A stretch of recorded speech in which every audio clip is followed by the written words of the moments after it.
Good morning and welcome to the Being Your Own CEO Success Circle. I'm discombobulated this morning. We get together because we enjoy each other's company. We like sharing the things that we know and experimenting, and sometimes we even do business together. So, this morning we are going to talk about improving your content writing skills. And Alana Birmingham has been doing a little bit of study in that direction. So she's going to share a few things. So, in the meantime, in the interest of saving us time, I think perhaps what I will do is simply do some introductions to save us some time. So, and Alana is on the very top of my list. So, Alana is in Ireland and she supports businesses by creating and maintaining their websites. And then we have David Flannery, who's in Illinois, and he creates affordable websites for small business. And we are broadcasting through YouTube and on the website. Perfect. Thank you very much, David. And then we have Fred Jones, who's also in British Columbia. He facilitates leadership and community building for youth. And I'm just sliding down here. I believe I saw Nathan just arrive. So Nathan is in Mexico and he works as a copywriter focusing on salesmanship in print. And we have Paul Murray, who is also in BC, in my neighborhood. He helps startups turn ideas into profitable action. And we have Vivek Brayo, who is in the UK, and he simplifies life and business, unifying different technologies and developing software. And I'm at the bottom of the list. I'm Lolan Fulsang, and I like coaching retirees who want to start up an online business. So, good morning, everyone. Thank you all for being here. We are, I should let you all know, Alana is wondering if she is going to end up with, she has a storm that may affect her presentation. And my computer had a storm yesterday that may affect presentation. So, with fingers crossed, we will carry on. So, I just kind of wanted to begin this morning with maybe a reflective question for everyone. And that is, how do you feel about your current writing skills? And I might begin by sharing how I feel. I know that periodically I need to read more and more and more about content writing, etc. For me, it's there is always room for improvement. So I don't know how others feel. Anybody else want to share what they think? Anybody? Oh, there's David, who's got his hand up. Well, I'm rock bottom, so I've got nowhere to go but up. And I'm going to make another stab at it here as soon as things quiet down, which hopefully will be next week after closing. So I'm going to make another stab at it and see what I can come up with. I'm being attacked. You're being an little bug. An insect. Yeah, there's a little gnat. Yeah. We've got thousands of them out there when you're outside, and they bite you. And one has snuck in my home, and he's pestering me. Right. Okay. Anybody else got comments about writing skills or content writing? Fred. Well, I always find it a challenge, but the more you do, the better you get. So it's like anything. If you want to improve, you have to practice. So it takes me much longer than I would hope to write an article, but that's part of the process, I guess. You write it and then you have to go through and say, what am I really trying to say, and where should this sentence be? So it's an interesting process, is what I can say. But you always, the more you do, it's like you have to practice. The only way you can improve is to do it. And of course, maybe Alana will help us short circuit some of that learning today. Mm-hmm. Yeah. So one of the things that I read here not long ago, and I don't want to preempt anything that Alana's going to say, but one of the things that the author said was, once you've read something, if you read it aloud, it will you will discover ways to improve it. And I've tried that, and I surely do agree. So right on. So Alana, you are muted. So we know that Alana has a presentation ready for us. So Alana, anytime you want to share your screen. Okay. Well, before I do that, I just wanted to kind of give you a little backdrop as to how I got here. So I've been writing for at least 10 years, blog posts and articles and that sort of thing. And I've always wanted to know more about how to connect with an audience better, as opposed to it being a stream of consciousness, which is the way I always felt I was writing. It wasn't that way. That was just in my head. But anyway, yeah, so I've been reading books, I've been taking courses, and so I am going to share with you 3 of the things that I think are important. There's actually quite a lot in it, but in the interest of time here, I'm sticking to 3. So I'll share my screen now. Right on. That's a good point you make, Alana. You know, writing stream of consciousness versus connecting with your audience. I think that's something worthy of recording and remembering. Yeah. So can everybody see that? Can everybody see my screen there? Yes, it looks Okay. great. Yeah. All right. So again, this is a presentation for people who already write blog posts and already know their niche. They already have a good idea who their audience is, and they either sell products on their website or a service or courses or that sort of thing. So I just wanted to kind of set that up there. So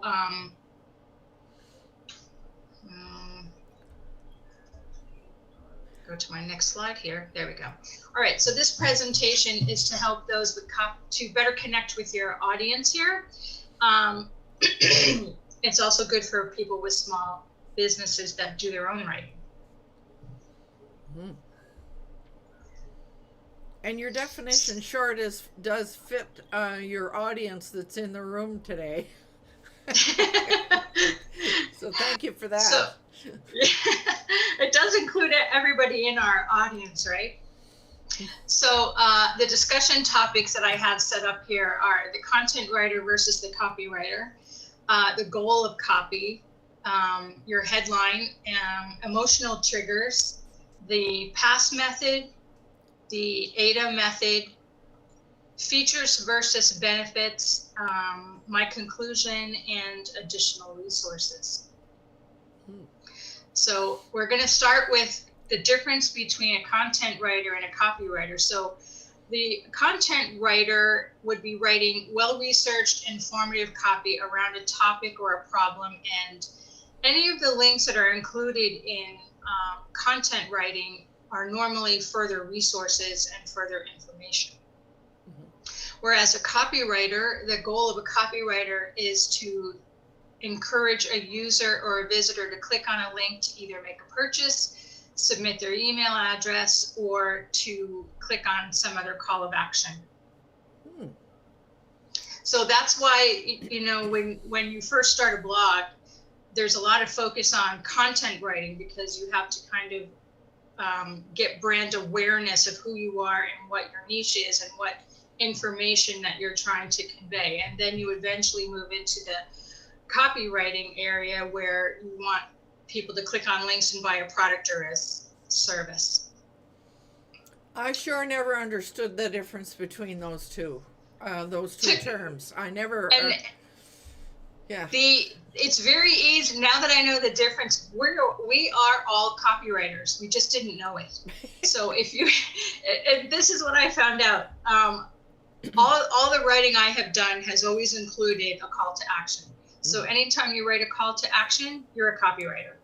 So that's one thing to keep in mind there. So the goal of copy is to cause a person to exchange his or her hard-earned money for a product or service. And this is a quote that I read from Joseph Sugarman in his book, The Adweek Copywriting Handbook, which I highly recommend, by the way. So now we're going to get started with headlines and your first paragraph. So a good headline should pique the interest and get your audience to want to read more about the topic. Now, this doesn't have anything to do with low competition keywords, because that's a different discussion. But your headline has to be attention grabbing to your target audience, and it should be designed to get your reader to want to read the first sentence of your copy. And to do that, we're going to talk about the PAS and the AIDA method. So these are a couple of headlines that I grabbed off the internet.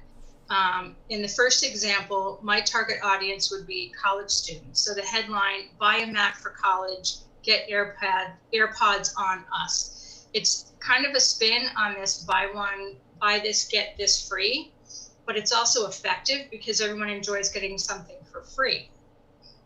Now that particular headline could also be used in a swipe file as a template, where you could swap out a few words where it's buy this and get this on us, or get this for free.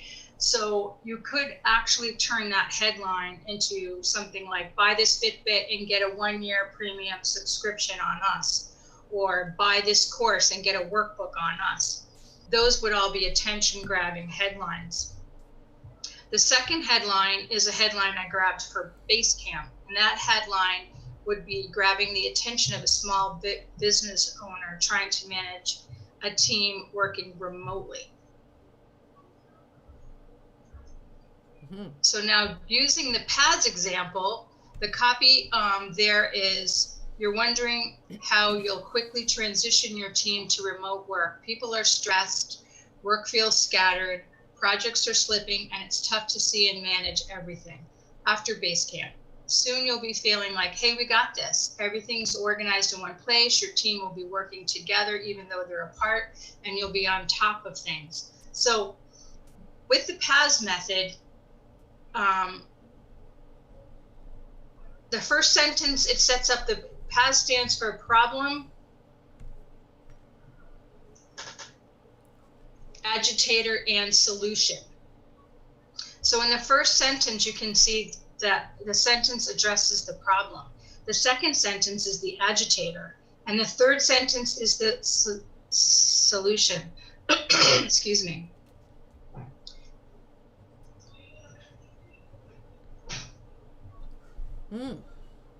So it looks like my slides might be slightly out of order here. So next we're going to talk about the AIDA method, and the AIDA method stands for awareness, interest, desire, and action. So using the AIDA method, and again, this is all going for your very first paragraph of context. So you want to build customer awareness about your product, and then you build interest in the product, a desire for the product, and then a call to action. And so an example of this would be, this is for like a landscaping company using the AIDA method. So the attention sentence is, we can create the garden of your dreams for less than the cost of a weekend break. And then the interest is, imagine your garden redesigned by award-winning landscapers. A stunning space to relax and entertain, all without breaking the bank. So when you even read that, you can already conjure up something in your head of what that might look like for yourself. Mm-hmm. And then with desire, over 50 homes in your area are now the envy of your neighbors, enjoying beautiful gardens, increased curb appeal, and an increase in house values. So there's also the fear of missing out there. Mm-hmm. And then the call to action is, if you're interested, get in touch today for a no obligation quote. Mm. So before we talk about features and benefits, I just go back here. Does anybody have any questions? I really like that PAS. Yeah. That's kind of that was really simple and yet really effective. Yeah. And I think that if you read the first paragraph of most copy, of any copy, whether it's a blog post or an article, you can pretty much pick it out. And that's what I really like about the PAS method, is that it's quite easy to pick out, the problem, the agitator, the solution. And that's the basis of most blog writing, is that you have to do that all in the first paragraph in order to get someone to want to read more. Mm. Could you show the slide before this on the other method? On the PAS method, yeah. Please. I go back. Wait, where am I going here? Oh, there it is. Okay, I don't know what's going on. My slides, I think, might be out of order.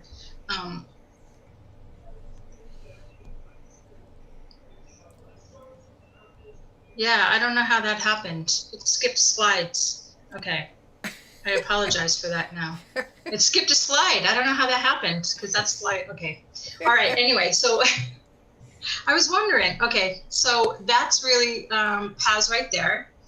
And this is an example of PAS. Mm-hmm. And this is one I created myself. So I wanted to call attention to this word struggling, because that's also going to be later in the presentation as an emotional trigger. So that one of the things you want to do in your first paragraph is to identify the pain points of your audience. And by identifying the pain points, you identify the problem, and then you can create a solution for that. So in this one, it's struggling to find a decent work from home job. That's the problem. And struggling addresses the frustration around that. And then agitating is, there's thousands of websites out there that promise you can make great money, but once you sign up, you find out you'll be making peanuts. And then the solution, this is a fake name, by the way, Excalibur. This is actually my dream thing right here. This is my dream work from home opportunity, where each of our classifications pay a competitive hourly rate based on US criteria, and choose your own employer to work with. So yeah, that's never going to happen, but hey, you can dream, right? So that's the PAS method there. Mm-hmm. So if I can get to the next slide. And that was the PAS example. Yeah, for some reason it skipped that. I don't understand, but anyway. So that's the PAS method that we discussed. So you can pick it out right there, the different, the first three sentences. Now for emotional triggers, they're used to address the pain points of your audience, again, to help establish a connection. So are you frustrated with finding online jobs that pay well? You'd be right to worry about chemicals in baby food products. This could have devastating consequences for you if you leave this skin condition untreated. So all of those are addressing pain points and problems that people are having that they would want a solution to, and they'd be looking for a solution to. And those emotional triggers, it strikes me you have to really know your audience in order to know what emotional trigger to use. Yeah, absolutely. And there are actually lists that you can take a look at. I don't think I have a link to any in this presentation. I did find some online. There is a list that I came across of all the different emotional triggers. Oh. And they're broken out in categories of like different pain points. I'd have to try to find it. If I can find it by the end of this session, I'll try to put up the link for it. So now this is the AIDA method, which stands for awareness, interest, desire, and action. And with this one, you're building customer awareness about your product. And then you build interest in your product, you create a desire, and then you create a call to action.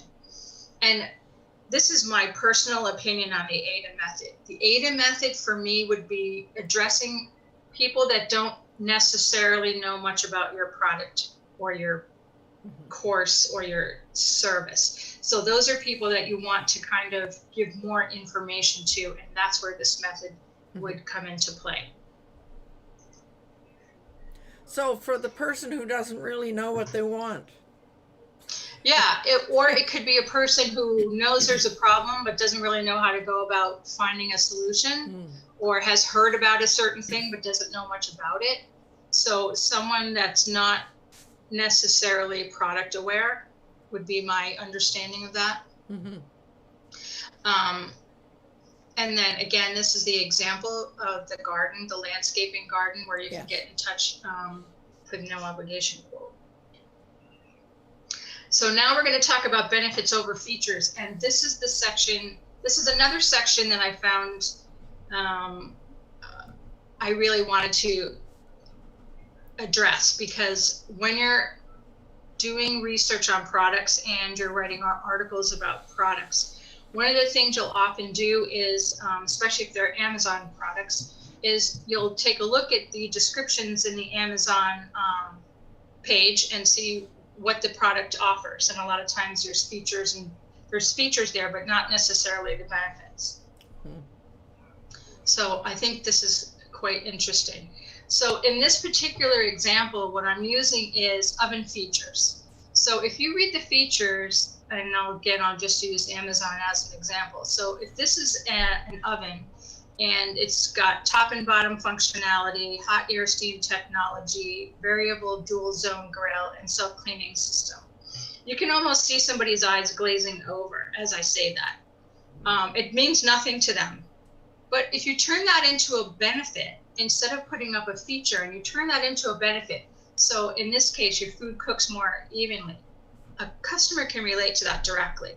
Food cooks faster. A customer can relate to that. Grills on every part of the grill. You can actually see it in your head. Set your oven to clean automatically. All that stuff you can actually see happening in your head, as opposed to the features on the left. So that's why I think benefits are really important to use, because they connect directly with your reader. But you got to have the features before you can really come up with the benefits. Yes, exactly. And basically that takes a little imagination, because when you're reading these descriptions and you're reading features of a product, you have to figure out in your own head, okay, how do I make that translate into a benefit? So I can't remember where I got this, but where did I get that? It actually was part of my course. Yeah, it was part of my coursework. And that was one of the exercises that we had to do. So we basically were given a list of features and we had to turn them into a benefit. So yeah, that's how I got that. So those are the 3 tips that I wanted to share today. And like I said, there's an awful lot in it. There's so much more. I mean, this presentation I probably had up to 20 slides and I had to cut it back. So, and then as you can see, when I cut it back, things got a little messed up. But anyway, so in conclusion here, by focusing on the headline and first paragraph of copy, you should be able to address the pain points of your audience, outline the problem and provide a solution, using either the PAS or AIDA methods. And instead of listing features, outline benefits to your audience so they can see how the product can directly improve your lives, all to help you write better copy. So I also have additional resources here. These are the books that I'm reading right now. How to Write Copy That Sells by Ray Edwards. And that book comes with free templates you can download. And if you buy that book, you can join his Facebook page. And that runs at $14.83 retail on Amazon. And the Ag Week Copywriting Handbook by Joseph Sugarman, retailing for $14.29. That covers elements and psychological triggers, and has resources in the back section of the book. And then the 1 Hour Content Planner by Mira Cotthand. Yeah. And that's a $3.99 book on Amazon, and that has a number of resource links in the back of the book and templates you can download as well. Well, I have 2 of the 3 in my library. Oh. They're great resources. I go back to them a lot. Mm-hmm. Yeah. So Joseph Sugar, how do you spell his last name? The pen was over the name. Oh, I know. I'm sorry about that. Sugarman. I don't have the book here with me. Okay, that's okay. Sugarman. Sugarman. Okay. Man, yeah. Sugarman, yeah. Okay. Right on. Yeah. So now. So I'll stop sharing my screen now. And I think what you've done, for me at least, is just pointed up 3 main things that if I focus just on those 3 things, I would discover a vast improvement. Yeah, and I think one of the things that I have always found difficult to do is the headline in the first paragraph have always been in trouble for me. And that's why I went down this path to begin with. But what I really like is creating a swipe file where you can interchange. If you find a headline that gets a lot of shares and is high ranking, you can use it numerous times and just swap out certain words and create your own headline. Oh, that's what you mean by a swipe file. Of course. Yeah. You gave an example. Buy this and get this on us. Yeah. Yeah. Exactly. Okay. Cool. Right on. So, anybody have any comments or observations or questions?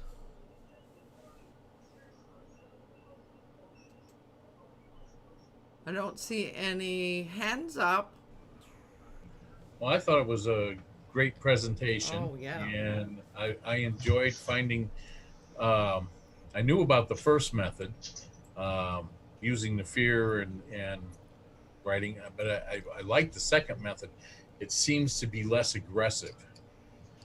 Yeah. And it doesn't seem to,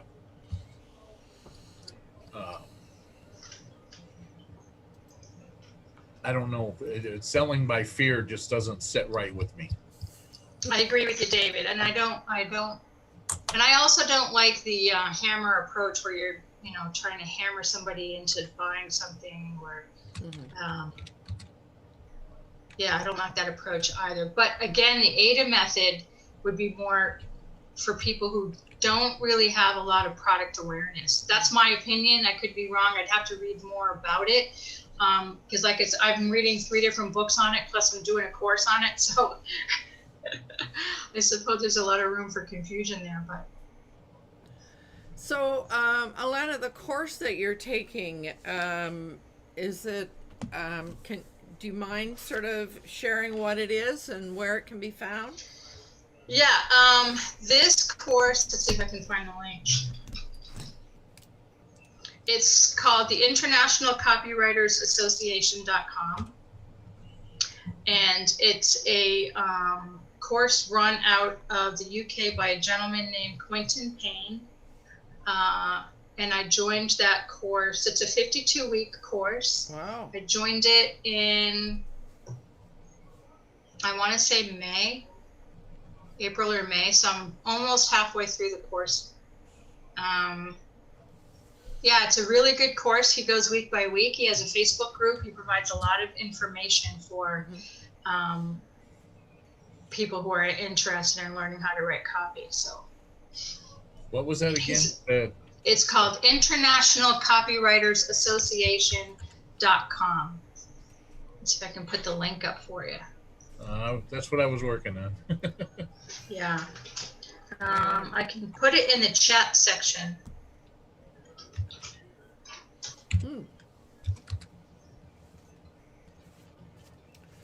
That would work. And I can copy it over to. Yeah.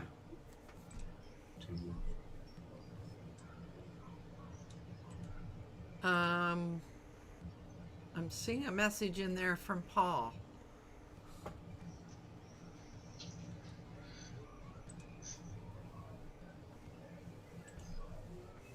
Wow. So, for myself, I mean, I think probably the first thing that I'm going to do is work on that benefits and features.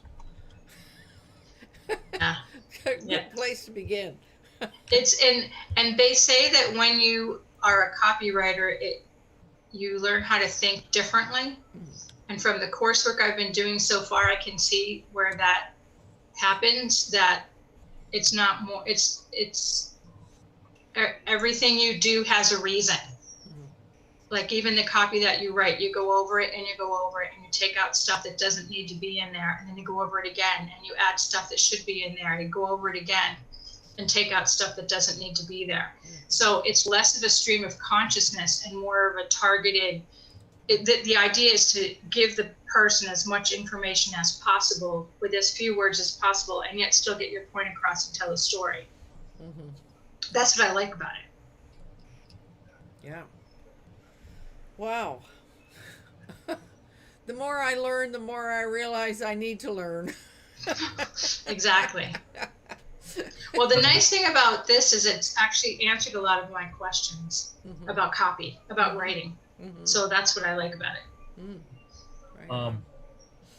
Can I, the Copywriters Association, is that course run every 6 months, or can you start now? You can join anytime. Anytime? Okay. Yeah. Is it expensive? No. That's why I joined it. I don't know what his price is right now. Because I've been a member for a few months now, so I don't know, but it's not that expensive. Okay. I'm sure we can find it online if we need to. But you're saying that there's a sort of a module or a lesson a week? Yeah, there's a lesson a week, and you don't get access to the next lesson until you complete the previous lesson.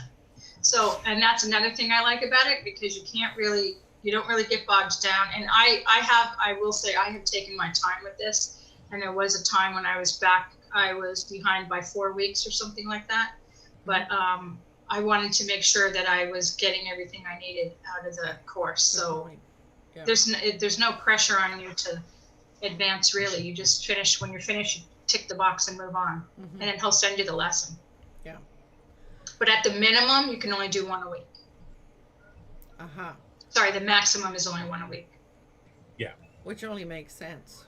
Yeah. Yeah. Right. Well, I see, oh, my goodness, we are within our allotted time this morning. Unless there are other comments or questions. Paul, you've got your hand up. Yes, I'm just going to put something in the chat. If you want to have some fun with your emails, it's a little program that you run your emails through.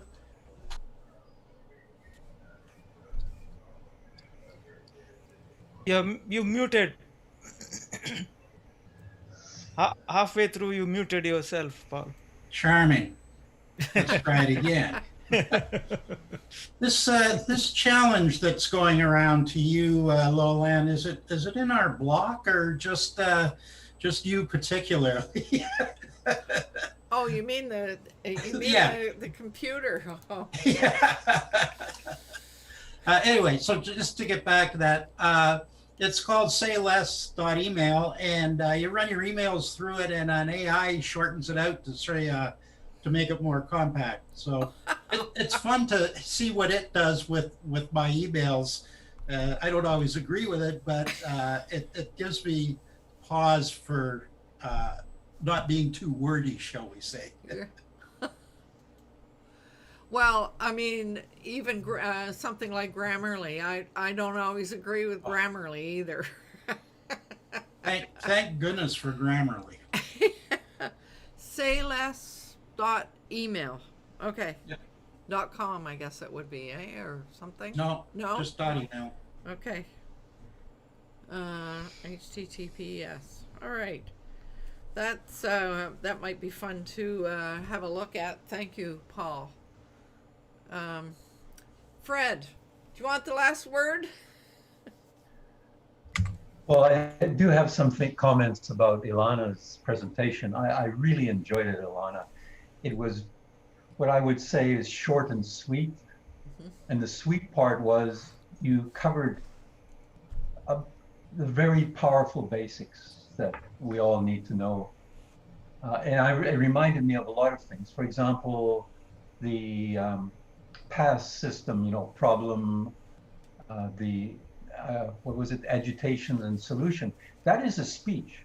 That's how, there's a lot of similarities between writing and giving speeches. You want to tell them what the problem is, what's really causing it, and what the potential solutions.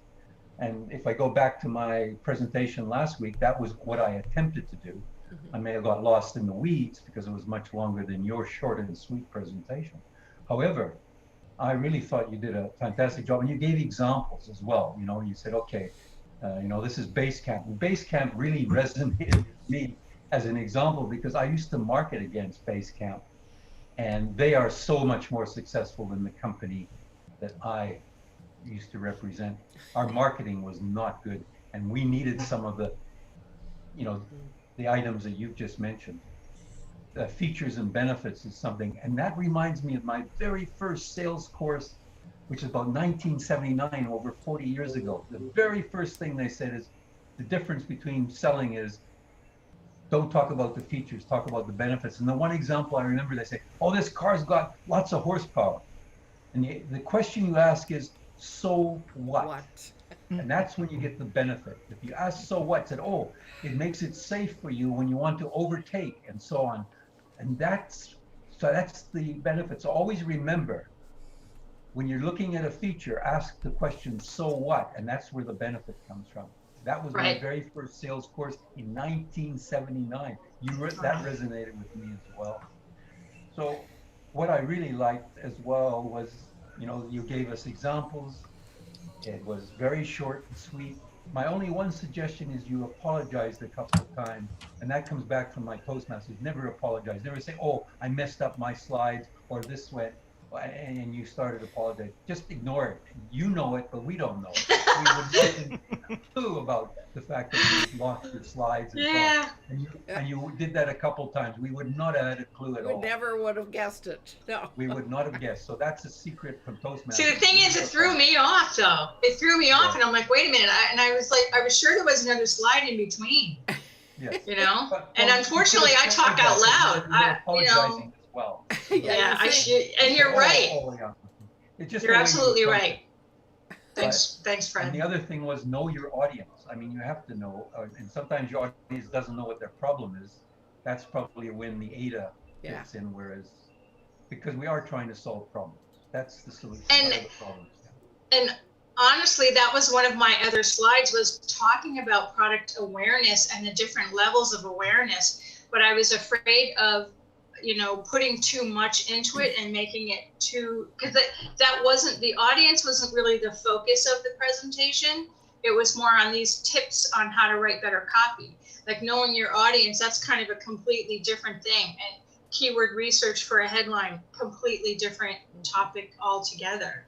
There was so much more I could have put into this, but I chose not to.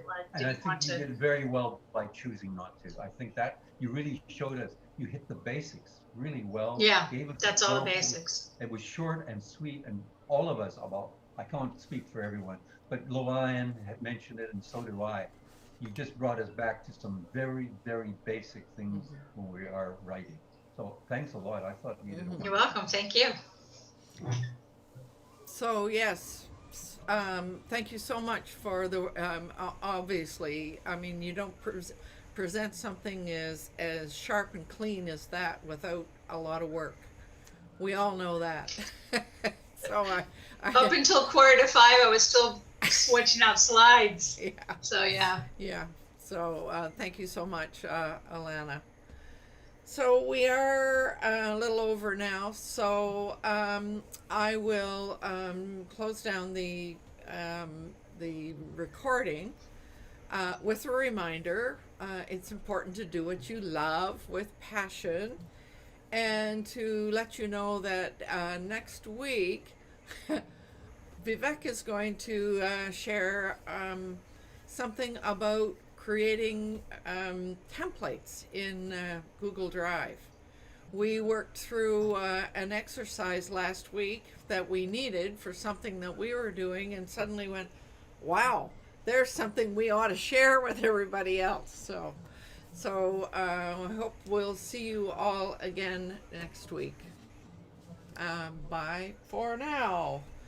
And I need to do my outro. Out for.